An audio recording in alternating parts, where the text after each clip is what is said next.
श्री राधे राधे।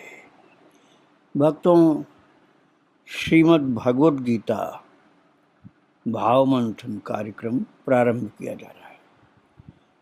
कल आप श्रवण कर रहे थे गीता जी के 8वें अध्याय का समापन, और आज हम प्रारंभ कर रहे हैं गीता जी के 9वें अध्याय का पाठ, शब्दार्थ और भाव मंथन। ये अध्याय भगवान श्री कृष्णचंद्र महाराज की वाणी से प्रारंभ हो रहा है, जबकि आपने 8वें अध्याय में अर्जुन के प्रश्न से प्रारंभ हुआ सुना था। अब यहाँ स्वयं भगवान बता रहे हैं कृपा करके, और अपनी दिव्य वाणी के द्वारा ज्ञान का प्रकाश कर रहे हैं। तो आइए हम प्रथम श्लोक का पाठ करें। 9वें अध्याय के प्रथम श्लोक अर्थात पहले श्लोक का पाठ। श्री भगवान उवाच इदं तु ते गुह्यतमं प्रवक्ष्याम्यनसूयवे ज्ञानं विज्ञानसहितं यज्ज्ञात्वा मोक्षसे शुभात्। इदं तु ते गुह्यतमं प्रवक्ष्याम्यनसूयवे ज्ञानं विज्ञानसहितं यज्ज्ञात्वा मोक्षसे शुभात्। भक्तों, प्रभु जिस बात को बताने जा रहे हैं अभी उसके संदर्भ की चर्चा कर रहे हैं। प्रभु कह रहे हैं ते अनसूयवे, ते अर्थात हे अर्जुन तुम, और अनसूयवे का अर्थ होता है दोष की दृष्टि से रहित भक्त के लिए। एक दृष्टि होती है असूया और एक होती अनसूया। असूया का तात्पर्य होता है दोष दर्शन का स्वभाव, और अनसूया का तात्पर्य होता है जो दोष दर्शन न करे, अर्थात गुण का ही दर्शन करे। यह गुण दोष दोनों के दर्शन से पृथक हो, गुण दोष दर्शन दोनों से मुक्त हो, या तो दोष दर्शन से मुक्त हो। असूया का तात्पर्य होता है दोष दर्शन, और अनसूया का हुआ दोष दर्शन से मुक्त। तो संभवतः इसका भाव यही होना चाहिए कि दोष का दर्शन नहीं करना, गुण का दर्शन करना। लेकिन कहीं कहीं ऐसा वर्णन मिलता है कि गुण दोष दर्शन दोनों से मुक्त होना चाहिए। तो भक्तों, गुण का दर्शन करने से तो लाभ होता है, दोष का दर्शन करने से हानि होती है। और अर्जुन के अंदर ये प्रकृति थी कि वो किसी का दोष दर्शन नहीं करते थे। इसलिए प्रभु ने अर्जुन का ये विशेषण लगाया है बोलने में कि तू अनसूयवे है, ते अनसूयवे, तुझ दोष दृष्टि रहित भक्त के लिए इदम गुह्यतमम, इस परम गोपनीय, गुह्यतम शब्द है। गुह्यतम का क्या मतलब? गुह्य माने होता है गोपनीय, कॉन्फिडेंशियल, अर्थात जो छिपा हुआ, गुह्य। और गुह्यतर का तात्पर्य होता है ज़्यादा गुप्त रखने वाली चीज, और गुह्यतम का अर्थ होता है बहुत ज़्यादा गुप्त रखने की चीज। तो इसको कहा गया परम गोपनीय। तो भगवान कह रहे हैं हे अर्जुन, तू दोष दृष्टि रहित है और भक्त है। दोष दृष्टि रहित भक्त के लिए, तुझ जैसे दोष दृष्टि से रहित भक्त के लिए इस गुह्यतमम अर्थात परम गोपनीय विज्ञान सहितम ज्ञानम, विज्ञान सहित ज्ञान को प्रवक्ष्यामि, भली भांति कहूँगा।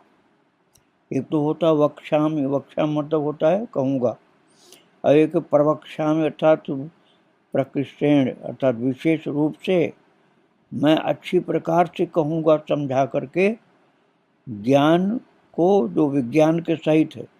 अब देखिए, एक तो जो साइंस होता है वो विज्ञान होता है, वो होता है संसार के लिए, अर्थात वहाँ आत्मा परमात्मा की बात नहीं होती है, वहाँ जगत की बात होती है। इसलिए उसको प्राकृत विज्ञान आप कह सकते हैं, प्राकृत विज्ञान। और ये ज्ञान और विज्ञान क्या है? ये ज्ञान विज्ञान है चेतन, केवल चेतन नहीं, प्रकृति, आत्मा, परमात्मा, जगत, इन सब का उस विज्ञान में जिसको साइंस हम कहा करते हैं, उसमें परमात्मा की बात बहुत कम होती है, अनुमान की होती है। और यहाँ अनुमान की नहीं, प्रत्यक्ष की बातें होती हैं। ज्ञान को विज्ञान सहित अर्थात ईश्वर, जीव, जगत का ज्ञान ही नहीं, उसका प्रत्यक्ष वर्णन विज्ञान है। इसको एक तो होता है सुना हुआ ज्ञान, एक हुआ अनुभव किया हुआ ज्ञान, इन सब का समावेश जिसमें है वो ज्ञान, वो विज्ञान सहित ज्ञान है। तो प्रभु कह रहे हैं मैं तुझसे कहूँगा भली भांति, प्रवक्षा में अच्छी तरह से कहूँगा। अच्छा, अब उसका विशेषण भगवान ने अर्जुन का ये कर दिया, अपने प्रिय भक्त अर्जुन का, कि तू दोष दृष्टि से रहित है। इसका मतलब ये हुआ भक्तों कि ऐसा ज्ञान विज्ञान उसी को डाइजेस्ट हो सकता है, उसी सुपात्र को कहा जा सकता है जो दोष दृष्टि सहीन है। हर बात में जो आर्गुमेंट करके दोष ही दोष खोजते रहते हैं, ऐसा क्यों हो सकता है? ऐसे कैसे हो सकता है? किसी बात को श्रद्धा के साथ नहीं सुनने का जो स्वभाव होता है, अर्थात अविश्वास की स्थिति में जो हमेशा रहते हैं, उनको ये बात नहीं कही जा सकती। इसका मतलब ये हुआ। तो अविश्वास और कुतर्क से मुक्त जो श्रद्धावान शिष्य होता है, भक्त होता है, जिज्ञासु होता है, उसको ही ऐसी बात प्रभु बताना चाहते हैं। तो कहते हैं तुझ दोष दृष्टि से मुक्त भक्त के लिए इस परम गोपनीय विज्ञान सहित ज्ञान को भली भांति कहूँगा कि जिसको जानकर तू दुख रूप संसार से मुक्त हो जाएगा। उसका महत्व पहले प्रभु बता रहे हैं कि जो मैं बताने जा रहा हूँ उसका फल क्या होता है, उस ज्ञान विज्ञान का फल क्या होता है। ये प्रभु कह रहे हैं कि जिसको जान करके तो दुख रूप संसार से मुक्त हो जाएगा, अर्थात संसार के दुख से दुखी नहीं होगा, सदा दुख, संसार के दुखों से सदा मुक्त रहेगा। इतना बड़ा महत्व है। संसार में अधिकतर दुखी तो होते हैं लोग, लेकिन प्रभु कह रहे हैं इस ज्ञान को जान करके अशुभात मोक्ष से, अशुभात, शुभ नहीं अशुभ, और संसार में अशुभ क्या है? दुख ही दुख है, वही अशुभ। तो अशुभ से मुक्त हो जाएगा, अशुभात मोक्ष से। ये भगवान ने प्रथम श्लोक में जो बताने जा रहे हैं उसका महिमा, उसकी महिमा का गान किया है।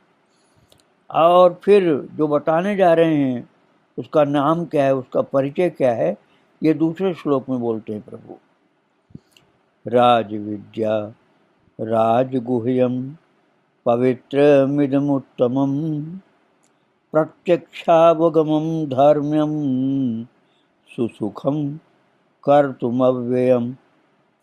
राजविद्या राजगुह्यं पवित्रमिदमुत्तमं प्रत्यक्षावगमं धर्म्यं सुसुखं कर्तुमव्ययम्। भक्तों, प्रभु कह रहे हैं कि जो मैं सुनाने जा रहा हूँ विज्ञान सहित ज्ञान को, इदम अर्थात ये विज्ञान सहित ज्ञान जो सुनाने जा रहा हूँ, राज विद्या। राज विद्या का क्या मतलब? राजाओं की विद्या नहीं, राज विद्या का तात्पर्य हुआ ये सब विद्याओं का राजा है। जो विज्ञान सहित ज्ञान सुनाने जा रहा हूँ अर्जुन, ये राज विद्या है, अर्थात सब विद्याओं का राजा है। और राज गुह्यम अर्थात सब गोपनीयों का राजा है, सब गोपनीयों का राजा है। पवित्रम अर्थात अति अति पवित्र है। और उत्तमम अति उत्तम है। प्रत्यक्षावगमम प्रत्यक्ष फल वाला है। धर्म्यम अर्थात धर्मयुक्त है। कर्तुम अर्थात साधन करने में, क्या है साधन करने में? सुसुखम बड़ा सुगम है। और अव्ययम अर्थात अविनाशी है। अव्यय अर्थात जो व्यय न हो, समाप्त न हो, खर्च न हो, तो अविनाशी है। ये जो प्रभु उपदेश करने जा रहे हैं उसकी बात बता रहे हैं। ये जो ज्ञान मैं तुमको विज्ञान से देने जा रहा हूँ, ये सब विद्याओं का राजा है, अर्थात विद्याओं में बहुत श्रेष्ठ है। और गोपनीयों का राजा अर्थात गोपनीय चीज़ों में सर्वोत्तम है। और पवित्र अर्थात अत्यंत पवित्र, इसमें कोई गंदगी नहीं, कोई दुर्गुण नहीं। उत्तम अर्थात अत्यंत श्रेष्ठ है, उत्तम है। और प्रत्यक्षावगमम प्रत्यक्ष फल वाला है। ये नहीं कि फल अभी नहीं मिलेगा, बहुत जन्मों के बाद मिलेगा, नहीं, प्रत्यक्ष फल। और धर्मम अर्थात धर्मयुक्त है, अधर्मयुक्त नहीं है, धर्मयुक्त है। कर्तुम अर्थात करने लायक है, साधन करने में।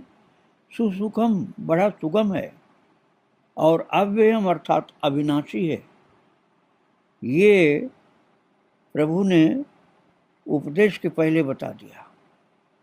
और ये जो उपदेश देने जा रहे हैं प्रभु, इसकी एक बात और बताते हैं तीसरे श्लोक में।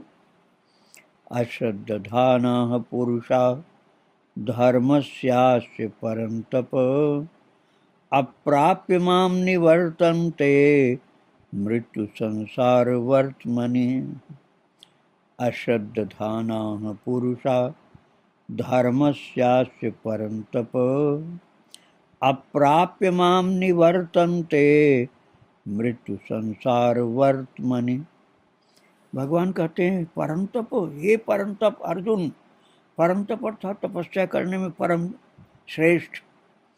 अस्य धर्मस्य, जो मैं बताने जा रहा हूँ, इस धर्म में अश्रद्धाना अर्थात श्रद्धा रहित, जिनकी श्रद्धा नहीं है, ऐसे पुरुष, श्रद्धा विहीन जो पुरुष हैं, माम अप्राप्य, प्रभु कहते हैं मुझको न प्राप्त होकर, मृत्यु संसार वर्तमनि निवर्तन्ते, मृत्यु रूप संसार चक्र में भ्रमण करते रहते हैं।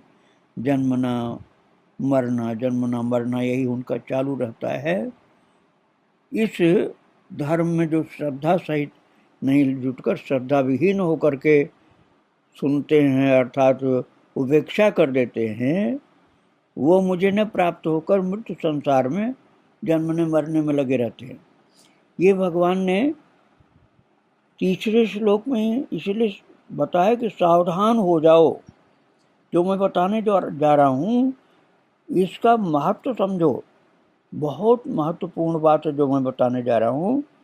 और जो श्रद्धाहीन होगा उसको इसका लाभ नहीं मिलेगा, मुझे प्राप्त भी नहीं कर पाएगा और जन्म मृत्यु में भटकता रहेगा। तात्पर्य ये कि श्रद्धा युक्त होकर श्रवण करना है और भगवान को प्राप्त करना अर्थात भगवान से प्रेम करने का लक्ष्य होगा, उसको संपूर्ण लाभ मिलेगा। ये तीसरे श्लोक में बता करके तब भगवान उस विज्ञान सहित ज्ञान को आगे बताते हैं, जिसकी चर्चा हम कल करेंगे। आज पहले दूसरे तीसरे श्लोक की चर्चा की गई, आगे चौथे श्लोक की कल चर्चा की जाएगी। आज यहीं पर विराम दे रहा हूँ। श्री राधे राधे। भक्तों, भगवान को और उनके सब भक्तों संतों को प्रणाम करते हुए आज यहीं वाणी को विराम दिया जा रहा है। वृंदावन बिहारी लाल की जय, राधा रानी की जय। श्री राधे श्री राधे राधे। भक्तों, श्रीमद् भगवद गीता भाव मंथन कार्यक्रम प्रारंभ किया जा रहा है। कल आप श्रवण कर रहे थे गीता जी के 9वें अध्याय के 3रे श्लोक को, जिसमें प्रभु ने कहा था, हे परंतप, इस धर्म में श्रद्धा रहित पुरुष मुझको न प्राप्त होकर मृत्यु रूप संसार चक्र में भ्रमण करते रहते हैं। अर्थात भगवान के ज्ञान को प्राप्त करने के लिए श्रद्धा बहुत आवश्यक है। और इस बात को बताने के लिए प्रभु ने 3रा श्लोक जो उच्चारण किया, आइए हम उसका पाठ करके तब आज के 4थे श्लोक में चलेंगे। तो 3रा श्लोक पाठ कर रहे हैं 9वें अध्याय का। अश्रद्धानाः पुरुषा धर्मस्यास्य परन्तप, अप्राप्य माम निवर्तन्ते मृत्यु संसार वर्तमनि। ये कल का पाठ था। अब आगे जो 4थे श्लोक का पाठ करने जा रहे हैं, इसमें प्रभु प्रभाव सहित भगवान अपने सर्वव्यापी स्वरूप का कथन करते हैं। तो आइए 4थे श्लोक का पाठ करते हैं। मया तत्मिदं सर्वं जगदव्यक्तमूर्तिना, मत्स्थानि सर्वभूतानि न चाहं तेष्वस्थितः। मया तत्मिदं सर्वं जगदव्यक्तमूर्तिना, मत्स्थानि सर्वभूतानि न चाहं तेष्वस्थितः। इस 4थे श्लोक में प्रभु बता रहे हैं, अर्जुन, मया अव्यक्त मूर्तिना, अर्थात मुझ अव्यक्त मूर्तिना, निराकार परमात्मा से। व्यक्त तो साकार होते हैं, अव्यक्त निराकार। तो प्रभु कह रहे हैं, मया अव्यक्त मूर्तिना, अर्थात मुझ निराकार परमात्मा से, इदम सर्वम, ये सब, जगत अर्थात जल से बर्फ के सदृश, जैसे जल ही जल व्याप्त होता है, ऐसे ही बर्फ में जैसे जल व्याप्त होता है, ऐसे जगत में भगवान व्याप्त हैं। एक तो ये ज्ञान की उच्च कोटि की बात है भक्तों। और साधक की दृष्टि में भगवान सर्वत्र हैं। जैसे मिठास शरबत के अंदर होती है, जल भी होता है लेकिन मिठास भी होती है, ऐसे सिय राम में सब जग जानी। तो जब सब जग सिय राम में जानते हैं तब करो प्रणाम जोर जुग पानी। तो प्रभु कह रहे हैं, मुझ निराकार परमात्मा को वो अर्थात श्रद्धावान जो होता है, सब जगत में जैसे जल से बर्फ बना हुआ है, बर्फ ही जल है, बर्फ में भी ऐसे ही परिपूर्ण हैं। मेरे स्वभाव को, मेरे स्वरूप को, मेरे तत्व को वो जानता है भक्त।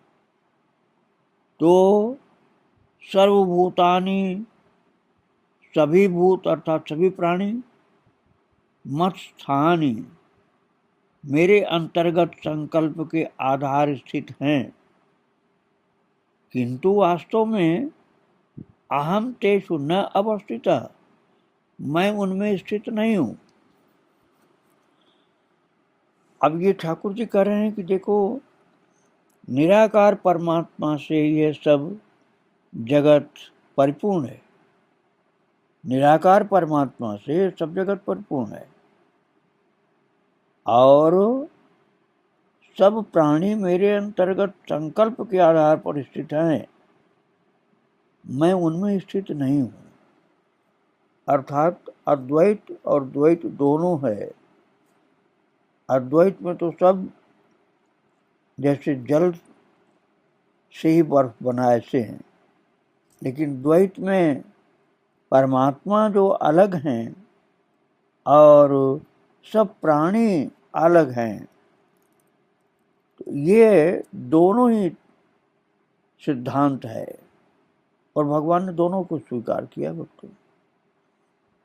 और फिर 5वें श्लोक में कहते हैं, न च मत्स्थानि भूतानि पश्चिमे योगमयीश्वरम भूत भिन्न च भूतस्थो ममात्मा भूत भावना।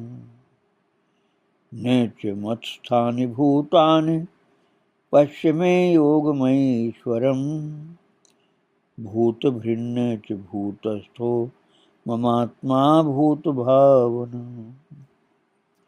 प्रभु कह रहे हैं, अर्जुन वे सभी प्राणी, वे सभी भूतानि अर्थात सभी प्राणी मत स्थाने मुझ में स्थित हैं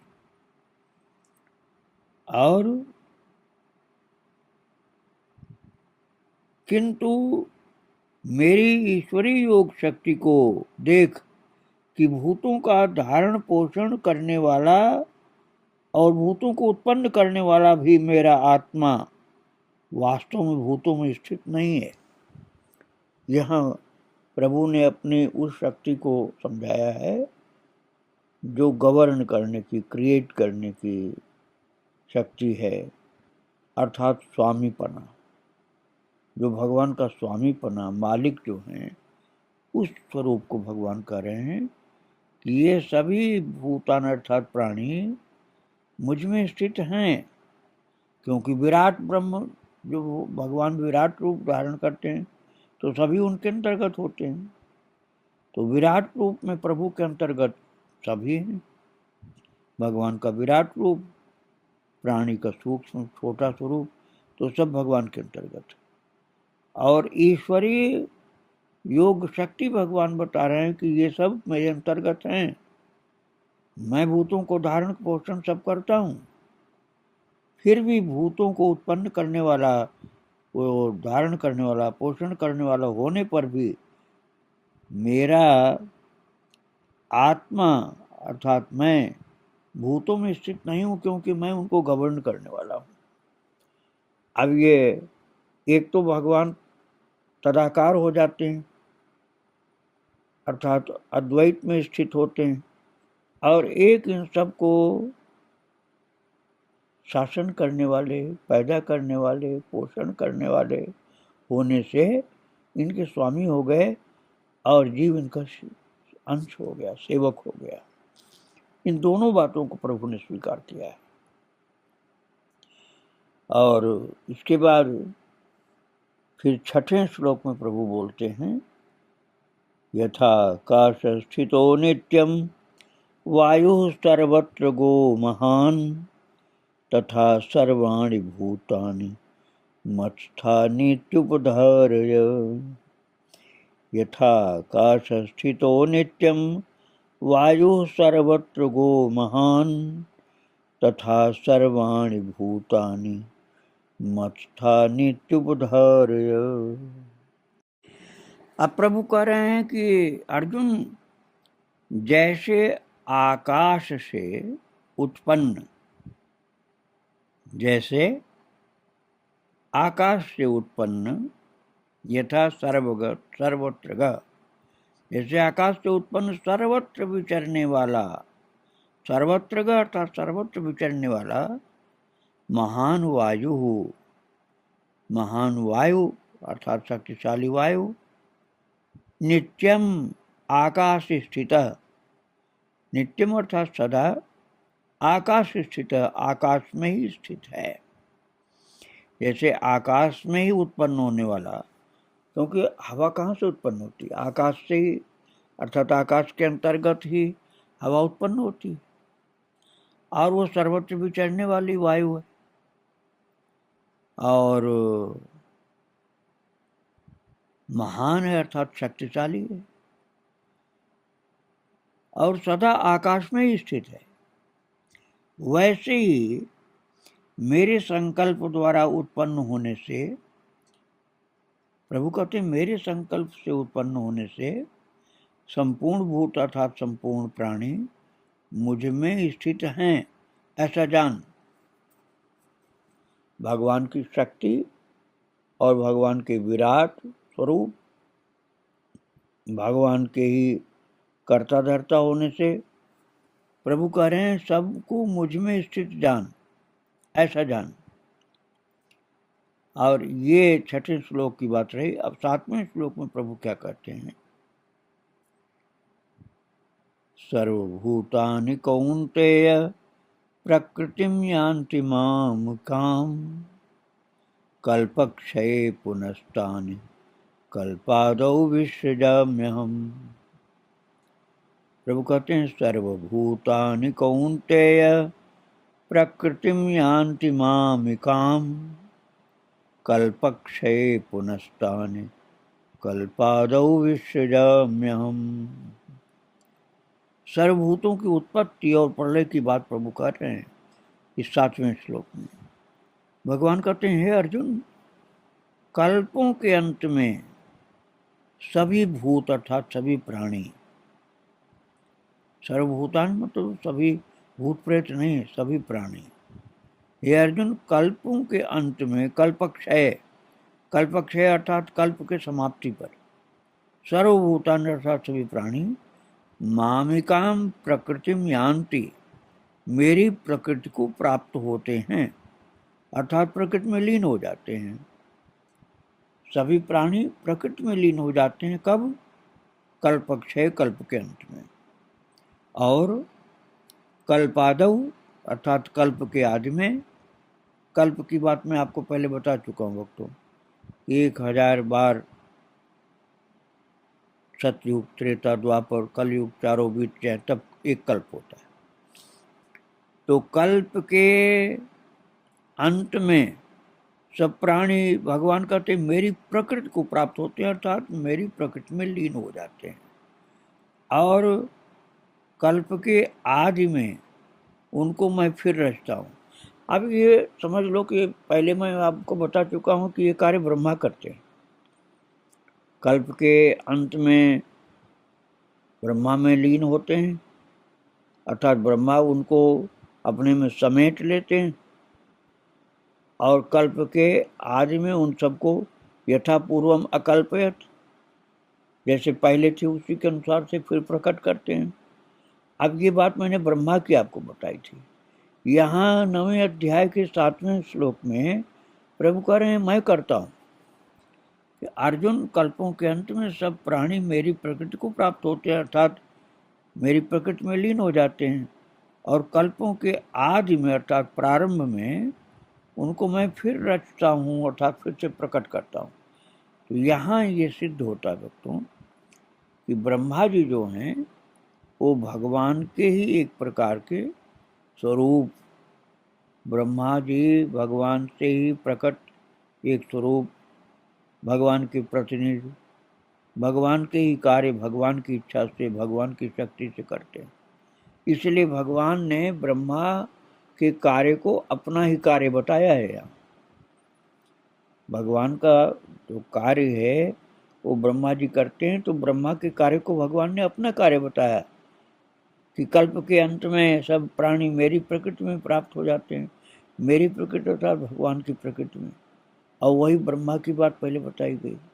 और प्रकृति में लीन हो जाते हैं कल्प के क्षय में और कल्प के प्रारंभ में प्रभु उनकी फिर रचना कर देते हैं अर्थात जैसे पहले थे उसी तरह से उस कार्य में उनको फिर से प्रारंभ कर देते हैं। जो जिस कार्य में जहाँ पहुँचा था अर्थात जिस योनि में जन्म लिया था उसी योनि में फिर से उसको जन्म लेते हैं, क्योंकि कल्प के अंत में वहीं सब समाप्त हो गए थे। तो अब उनको जब कल्प की सृष्टि हुई, कल्प के प्रारंभ में फिर से सृष्टि हुई, तो जहाँ जो थे उसी तरह से उसी जगह पर फिर उन सबको उन्होंने योनियों में जन्म मिल गया। ये ठाकुर जी ब्रह्मा के रूप में ये कार्य करते हैं। इस बात को यहाँ भगवान ने 7वें श्लोक में कहा है। और अब 8वें श्लोक की चर्चा मैं कल करूँगा। आज प्रभु को प्रणाम करके यहीं विराम दे रहा हूँ। श्री राधे राधे, जय श्री राधे राधे। वृंदावन बिहारी लाल की जय, राधा रानी की जय, जय श्री राधे। श्री राधे राधे। भक्तों, श्रीमद् भगवत गीता भाव मंथन कार्यक्रम प्रारंभ किया जा रहा है। कल आप श्रवण कर रहे थे गीता जी के 9वें अध्याय का 7वां श्लोक, जिसमें आपने श्रवण किया था कि हे अर्जुन, प्रभु कह रहे हैं, हे अर्जुन, कल्पों के अंत में सब भूत अर्थात सब प्राणी मेरी प्रकृति को प्राप्त होते हैं, अर्थात प्रकृति में लीन होते हैं, और कल्पों के आदि में अर्थात प्रारंभ में उनको मैं फिर से रचता हूँ। इस बात को प्रभु ने 7वें श्लोक में बोला था। 7वां श्लोक पाठ करिए, फिर आगे बढ़ते हैं आज के पाठ में। सर्वभूतानि कौन्तेय प्रकृतिम यान्ति मामिकाम, कल्पक्षये पुनस्तानि कल्पादौ विसृजाम्यहम्। ये कल वाला पाठ था, 7वां श्लोक। आज हम 8वें श्लोक में आपको लेकर चल रहे हैं। आइए पाठ करें 8वें श्लोक का। प्रकृतिं स्वामवष्टभ्य विसृजामि पुनः पुनः, भूतग्राममिमं कृत्स्नमवशं प्रकृतेर्वशात्। प्रकृतिं स्वामवष्टभ्य विसृजामि पुनः पुनः, भूतग्राममिमं कृत्स्नमवशं प्रकृतेर्वशात्। ये 8वां श्लोक का पाठ हुआ भक्तों। और इसमें प्रभु कह रहे हैं स्वाम अर्थात अपनी, प्रकृतिम अर्थात प्रकृति को। प्रभु कह रहे हैं अपनी प्रकृति को अवष्टभ्य अंगीकार करके, प्रकृते अर्थात स्वभाव के, वशात बल से, अवशम परतंत्र हुए, इमं कृत्स्नम इस संपूर्ण भूतग्रामम भूत समुदाय को, पुनः पुनः बार बार उनके कर्मों के अनुसार, विसृजामि रचता हूँ। तो भगवान ने अपनी ये ब्रह्मा जी वाली बात मैं कल बता रहा था कि ब्रह्मा जी के अंदर जो शक्ति प्रकट होती है वो ईश्वरी शक्ति प्रकट होती है। ईश्वर ही अर्थात भगवान कृष्ण ही ब्रह्मा जी के अंदर, ब्रह्मा जी की शक्ति के रूप में प्रकट होकर ये कार्य कराते हैं। तो उसको प्रभु बता रहे हैं कि स्वाम प्रकृतिम अवष्टभ्य प्रकृते वशात अवशम इमं कृत्स्नम भूतग्रामम पुनः पुनः विसृजामि, अर्थात अपनी प्रकृति को अंगीकार करके स्वभाव के बल से परतंत्र हुए इस संपूर्ण भूत समुदाय को बार बार उनके कर्मों के अनुसार रचता हूँ। ये प्रभु ने कहा ये मेरा स्वभाव है, ये मेरी प्रकृति है कि जीव को मैं मौका देता रहता हूँ, उसके कर्म के अनुसार और अपनी कृपा के अनुसार मैं उसको मौका देता हूँ कि उसको एक अवसर मिले जो अपने कल्याण के लिए वो कुछ कर सके। तो उसको कुछ आगे बढ़ाते हुए उसके कर्मों का भी महत्व देता हूँ और अपनी कृपा के अनुसार उसको आगे बढ़ाता रहता हूँ। और इस कार्य को भगवान जीव के लिए करते हैं और लीला में वो कहा जाता है कि ब्रह्मा जी कर रहे हैं, लेकिन वास्तव में ब्रह्मा के अंदर ईश्वरीय शक्ति ये कार्य करती है। इसलिए भगवान किसी अपने स्वार्थ के लिए नहीं करते, सहज कल्याण स्वरूप इसलिए करते हैं। तो यही कारण है कि भगवान इसमें बंधते नहीं हैं, कार्य का बंधन उनको नहीं लगता है। इस बात को 9वें श्लोक में प्रभु ने कहा है। आइए 9वें श्लोक का पाठ करें। न च मां तानि कर्माणि निबध्नन्ति धनंजय उदासीन वदासीन मसक्तम तेषु कर्मसु। भगवान ने कहा न च माम तानि कर्माणि निबध्नन्ति धनंजय उदासीन वदासीन मसक्तम तेषु कर्मसु। ये कार्य ब्रह्मा जी के द्वारा संपादित होता हुआ दिखाते हैं, करते हैं स्वयं प्रभु। और इसीलिए वो कुछ किसी प्रकार के अपने स्वार्थ से नहीं करते, किसी कामना से नहीं करते, सहज स्वरूप से करते हैं।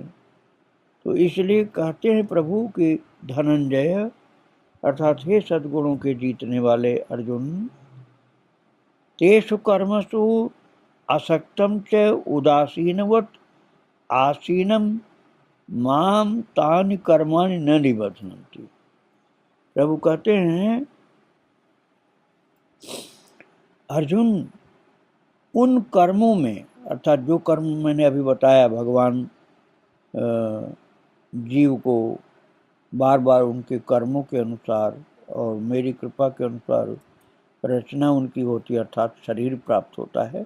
तो प्रभु कह रहे हैं उन कर्मों में आसक्ति रहित मैं रहता हूँ, मेरी कोई आसक्ति नहीं रहती। और उदासीन के सदृश, उदासीन के सदृश का क्या मतलब हुआ?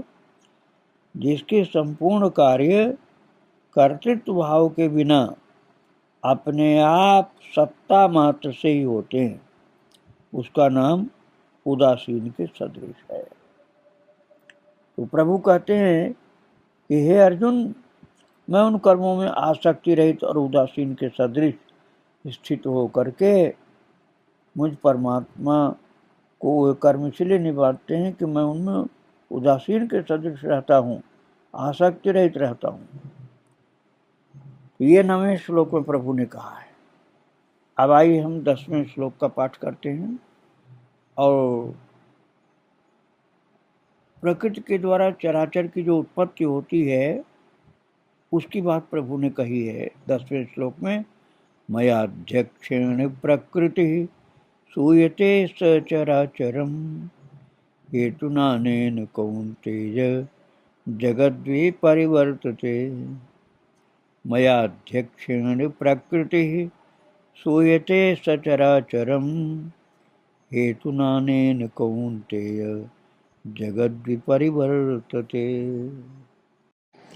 प्रभु कह रहे हैं कौन्तेय, हे कुंती पुत्र अर्जुन अर्थात महान माता के महान पुत्र, मया अध्यक्षेण प्रकृति सचराचरम सूयते अनेन हेतुना जगत विपरिवर्तते। प्रभु कह रहे हैं हे अर्जुन, मया अध्यक्षेण अर्थात मुझ अधिष्ठाता के सकाश से अर्थात मेरी अध्यक्षता से प्रकृति सचराचरम प्रकृति चराचर सहित सर्व जगत को रचती है। रचना कौन करती है? ये क्रिएशन किसका है? प्रकृति का। ये तो नास्तिक लोग भी मानते हैं कि प्रकृति सब करती है। आस्तिक उसमें भगवान का संयोग देखता है। और यही प्रभु कह रहे हैं कि मेरी अध्यक्षता में प्रकृति कार्य करती है। जो सृजत जग पालत हरत रुख पाई कृपा निधान की।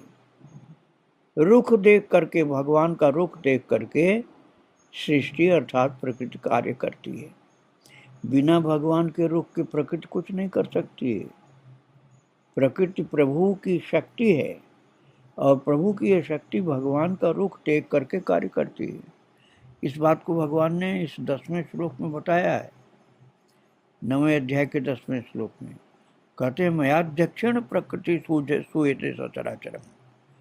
हे अर्जुन, मुझ अधिष्ठाता के सकाश से अर्थात मेरी अध्यक्षता में प्रकृति चराचर सहित, चराचर का मतलब होगा एक तो मूविंग, एक नॉन मूविंग, एक चलने वाली, एक न चलने वाली, जड़ और जंगम, जंगम और जड़। जंगम कौन सी है? जीव जंतु जितने चलने फिरने वाले जंगम हो गए। और जड़ कौन से? जो नहीं चलते फिरते, अर्थात पेड़ पौधे, पहाड़ आदि। तो ये सब प्रकृति के द्वारा रचित हैं, और प्रकृति भगवान की शक्ति से, भगवान की इच्छा से रचना करती है। चराचर से, सचराचरम। सचराचरम का तात्पर्य हुआ जड़ पदार्थ का, जिनको कहा जाता है घास फूस, पेड़ पौधा, पहाड़, ये सब। और चलने वाले में जीव जंतु, नदी और कीड़े मकोड़े, यहाँ तक कि मनुष्य भी, ये सब की रचना प्रकृति के द्वारा, प्रभु कहते मेरी अध्यक्षता में होती है। अर्थात भगवान की इच्छा के बिना प्रकृति कुछ नहीं करती है, सर्व जगत को रचती है। और इस हेतु से ही ये संसार चक्र घूम रहा है, अर्थात संसार चक्र चल रहा है। अब प्रभु कहते हैं होता तो सब मेरी अध्यक्षता में है, लेकिन कुछ ऐसे लोग हैं जो इस बात को नहीं समझते, केवल प्रकृति तक ही सीमित रहते हैं। उस बात को प्रभु ने 11वें श्लोक में कहा, अवजानन्ति मां मूढ़ा मानुषीं तनुमाश्रितं परम भावमजानन्तो मम भूत महेश्वरम्। अवजानन्ति मां मूढ़ा मानुषीं तनुमाश्रितं परम भावमजानन्तो मम भूत महेश्वरम्। प्रभु कहते हैं अर्जुन, मम परम भावम अवजानन्तः मूढ़ा मानुषीं तनुम आश्रितं माम भूत महेश्वरम अवजानन्ति। अर्थात मम, मेरे परम भावम, मेरे परम भाव को। अब परम भाव का क्या मतलब होता है भक्तों? इस बात को समझ लो आप।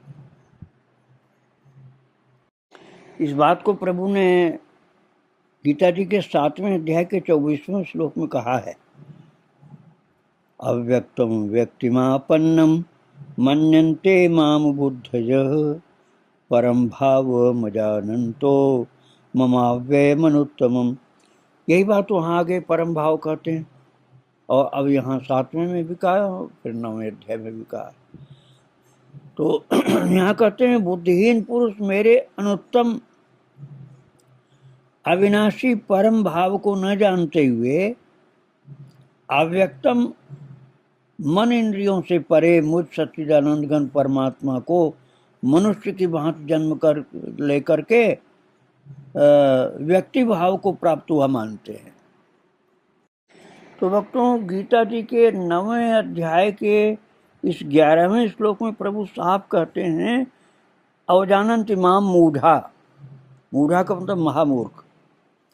तो प्रभु कहते हैं वो महामूर्ख होता है जो मेरे स्वरूप को समझ नहीं पाता है। कौन?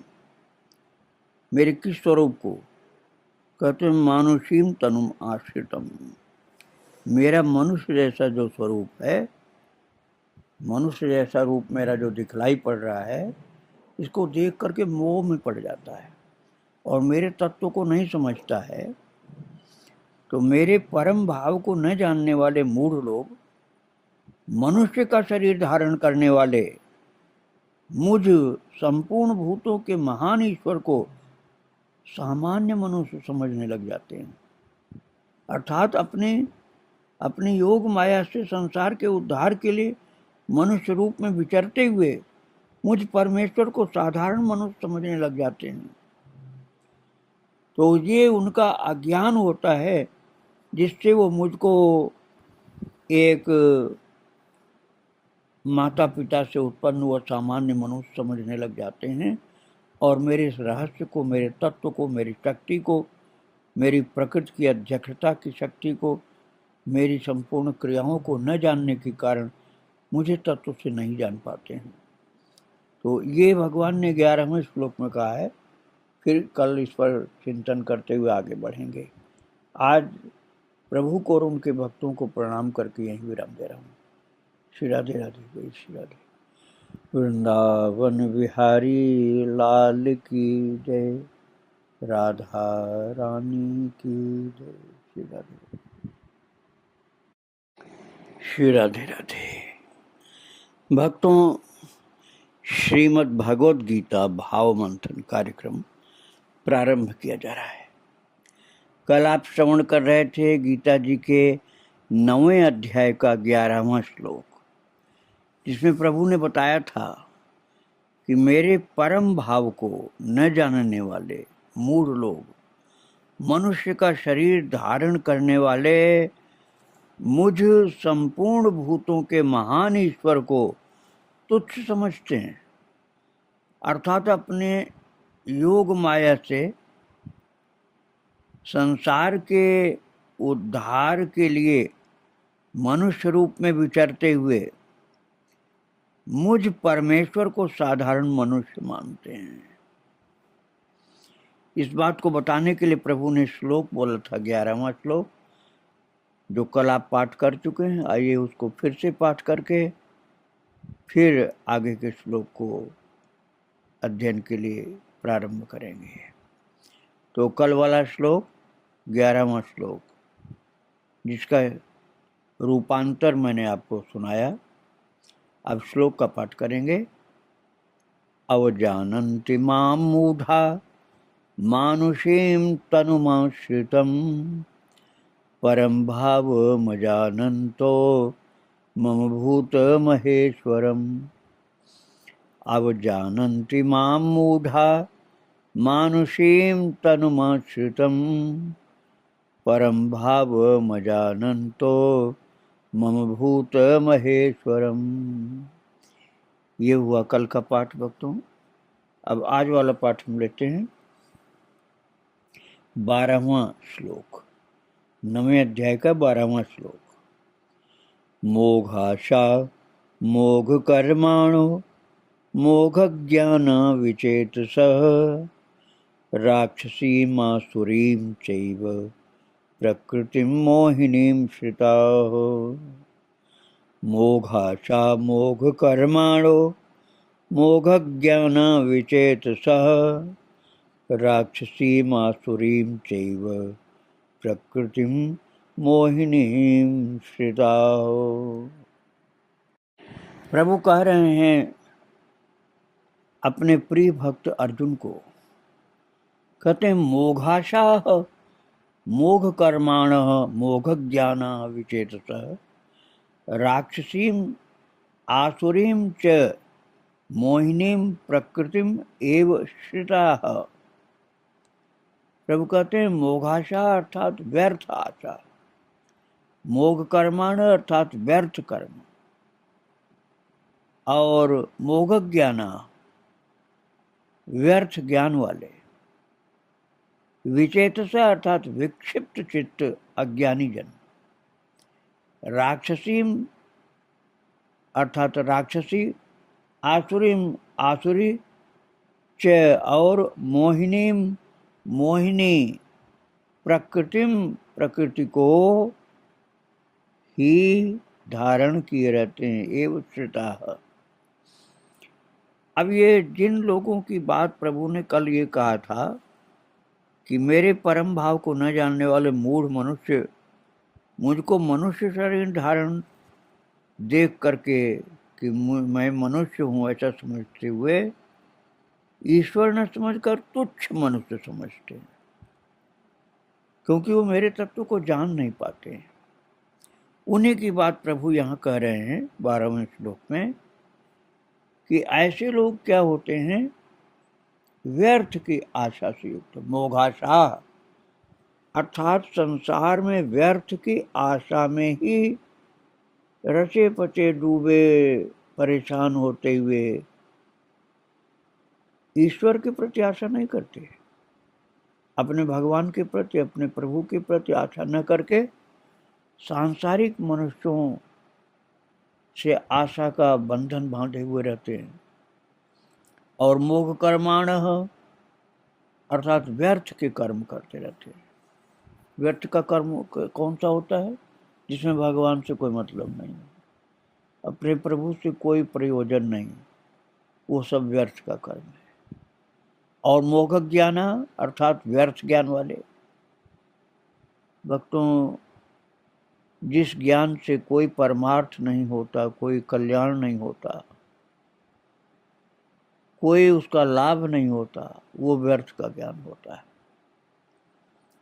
और विचेतस अर्थात विक्षिप्त चित्त, क्योंकि चित्त उनका उलझनों में, समस्याओं में, परेशानियों में रहता है, भगवान की तरफ उनका चित्त जाता नहीं, इसलिए चित्त शुद्ध होने की जगह अशुद्ध होता जाता है, तो वो विक्षिप्त चित्त हो जाते हैं, इसलिए वो अज्ञानी होते हैं, उनकी चेतना सही नहीं होती, विचेत स होते हैं, इसलिए अज्ञानी होते हैं विक्षिप्त चित्त होने के कारण।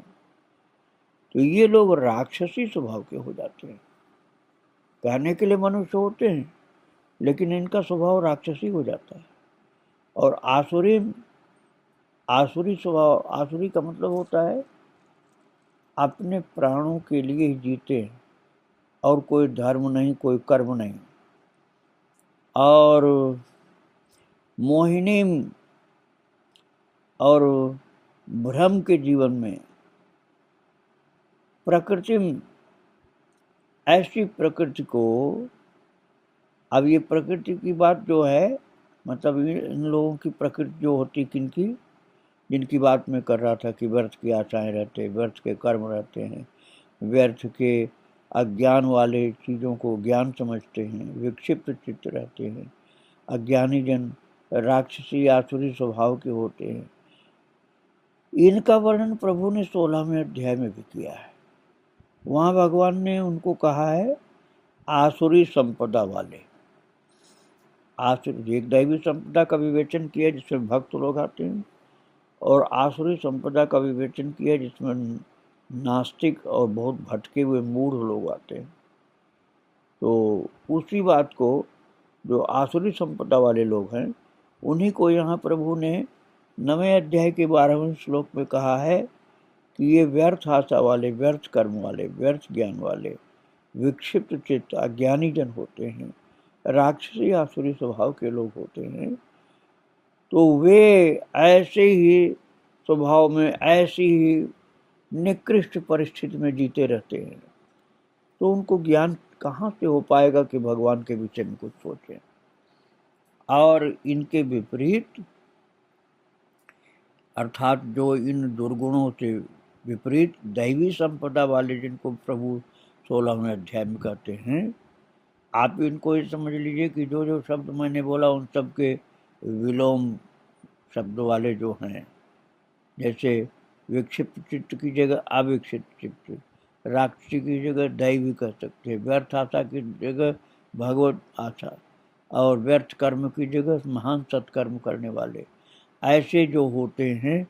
अब उनकी बात प्रभु कर रहे हैं 13वें श्लोक में। आइए 13वां श्लोक पाठ करें हम। महात्मा नस्तु माम पार्थ दैवीं प्रकृतिमाश्रिताः भजन्त्यनन्य मनसो ज्ञात्वा भूतादिमव्ययम्।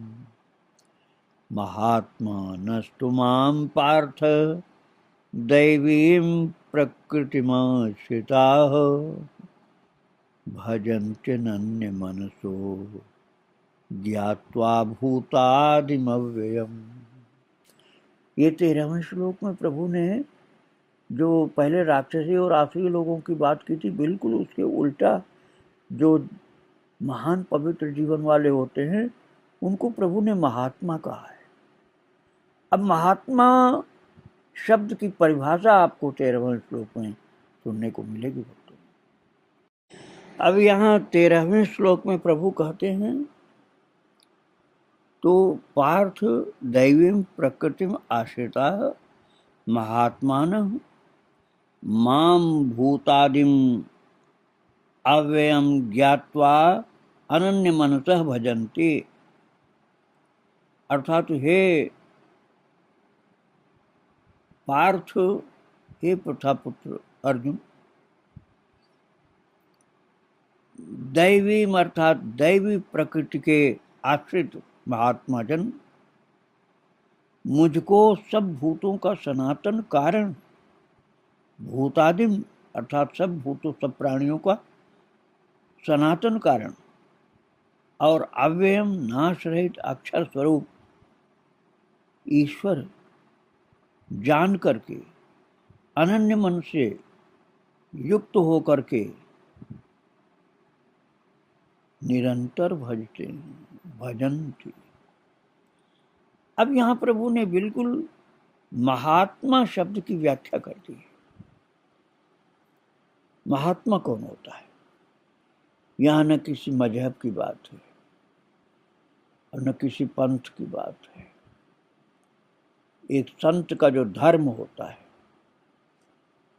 उसी बात को प्रभु ने संकेत में बता दिया। अर्थात यहाँ जो प्रभु ने बताया वो सभी संप्रदाय में लागू हो जाएगा। भगवान ने किसी एक संप्रदाय के लिए नहीं, संपूर्ण संप्रदायों के लिए जो महात्मा होते हैं उनकी परिभाषा कर दी है और कहा है कि हे कुंती पुत्र अर्जुन, जो दैवी प्रकृति के आश्रित महात्मा जन मुझको सब प्राणियों का सनातन कारण और नाश रहित अक्षर स्वरूप ईश्वर समझकर अनन्य मन से युक्त होकर के मुझे भजते रहते हैं, वो महात्मा होते हैं। अब ये दैवी प्रकृति क्या होती है भक्तों? दैवी प्रकृति का वर्णन प्रभु ने 16वें अध्याय में किया है, 3 श्लोकों में किया है। पहला, दूसरा, तीसरा, 3 श्लोकों में बहुत सूत्र रूप में विवेचन किया है, विस्तार के साथ नहीं, सूत्र रूप में विवेचन किया है। दैवी प्रकृति के आश्रित महात्मा जन प्रभु कह रहे हैं, महात्मा न माम पार्थ दैवी प्रकृति आश्रिता। दैवी प्रकृति के आश्रित होकर के महात्मा जन भजन करते हैं। अब वो दैवी प्रकृति क्या होती है, थोड़ा इसका ज्ञान तो हमको करना होगा, तभी तो हम समझेंगे कि महात्मा भजन कैसे करते हैं। भक्तों, वो दैवी प्रकृति जिसके अधीन होकर के, जिसके आश्रित होकर दैवी प्रकृति में आश्रिता भजन करते हैं संत लोग, वो दैवी प्रकृति क्या है? अभयम, भय का सर्वथा अभाव। अपने प्रभु पर विश्वास होगा तभी भय का अभाव होगा। सत्व संशुद्धि अर्थात अंतःकरण की पूर्ण निर्मलता। तत्व ज्ञान के लिए ध्यान योग में निरंतर दृढ़ स्थिति, ज्ञान योग व्यवस्थिति। और दानम, सात्विक दान, इंद्रियों का दमन, दमः। यज्ञ, भगवान देवता और गुरुजनों की पूजा तथा पवित्र पवित्र कर्मों का आचरण, वेद शास्त्रों का पठन पाठन, भगवान के नाम और गुणों का कीर्तन, और ये सब स्वाध्याय में आता दोस्तों। और तप अर्थात स्वधर्म पालन के लिए कष्ट सहना, और आर्जवम अर्थात शरीर तथा इंद्रियों के सहित अंतःकरण की सरलता, मन वाणी और शरीर से किसी प्रकार भी किसी को कष्ट न देना, अहिंसा, यही अहिंसा है। और सत्यम अर्थात यथार्थ और प्रिय भाषण, और अक्रोध अर्थात अपना अपकार करने वाले पर भी क्रोध न होना, कर्मों में कर्तापन के अभिमान का त्याग, और शांति अर्थात अंतःकरण की उपरति अर्थात चित्त की चंचलता का अभाव, किसी की भी निंदा आदि न करना, सब भूत प्राणियों में हेतु रहित दया, इंद्रियों का विषयों के साथ संयोग होने पर भी उसमें आसक्ति का न होना, कोमलता, लोक और शास्त्र से विरुद्ध आचरण में लज्जा और व्यर्थ चेष्टाओं का अभाव, तेज, क्षमा, धैर्य, बाहर की शुद्धि एवं किसी में भी शत्रु भाव न होना, अपने में पूज्यता के अभिमान का अभाव, ये सब दैवी संपदा है भक्तों, यही दैवी प्रकृति है। तो प्रभु कह रहे हैं 9वें अध्याय के 13वें श्लोक में कि हे कुंती पुत्र, इन दैवी प्रकृति के आश्रित महात्मा जन मुझको सब प्राणियों का सनातन कारण, नाश रहित अक्षर स्वरूप प्रभु अपना स्वामी समझ करके अनन्य भाव से युक्त होकर निरंतर भजते रहते हैं। ये प्रभु ने कृपा करके महात्मा का लक्षण बताया है। आज प्रभु को और उनके भक्तों को प्रणाम करके यहीं विराम दे रहा हूँ। आगे की चर्चा कल की जाएगी। श्री राधे राधे। वृंदावन बिहारी लाल की जय। राधा रानी की जय।